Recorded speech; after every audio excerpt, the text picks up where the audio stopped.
Bonsoir à tous. Le cigare du jour, je vous le présente. Il nous est produit par Roméo et Juliette. Il s'agit d'un mi-fleur. C'est un module, c'est un Corona. C'est un cigare qui fait environ 13 cm pour un diamètre d'1,7 cm. C'est un cigare dont le prix oscille entre 5 et 6 euros. Donc pour un cubain, c'est très très intéressant. Surtout qu'on va, et je vais vous les décrire, on va y retrouver de nombreuses saveurs. Je crois que mon chat est d'accord avec moi. Le premier tiers de ce cigare, le premier tiers, donc c'est cette partie-là, c'est ce qui se consomme en premier, c'est ce qu'on appelle le pied. Au niveau du premier tiers, on va donc retrouver des saveurs plutôt boisées, plutôt terreuses, des saveurs de sous-bois, de terre humide, des saveurs d'herbe et de cèdre également, qui vont évoluer au deuxième tiers vers des saveurs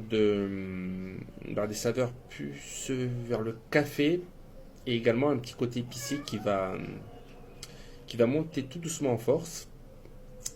Et il va se conclure par le troisième tiers. C'est donc cette partie-là, jusqu'à la tête. Le troisième tiers va se caractériser par des saveurs plus sucrées. On va y retrouver un petit peu de miel et des petites notes de chocolat, mais vraiment très très très subtiles. Donc ne vous inquiétez pas, dans un premier temps, quand vous fumez un cigare, si vous ne retrouvez pas toutes ces saveurs, c'est très normal. En ce qui me concerne, je fume depuis plus de 20 ans et il y a encore des saveurs que je n'arrive pas à identifier et d'autres que je découvre. Et je vous ferai un petit tuto sur les saveurs un peu plus tard pour vous expliquer comment vous y retrouvez. Voilà, je crois que c'est tout pour ce cigare. Une dernière petite chose, là ce soir je l'accompagne avec un rhum mexicain que je vais vous présenter. C'est un Deadhead, petit rhum mexicain avec une bouteille très sympa en forme de tête de singe. Un singe qui a pris des coups dans la tronche quand même.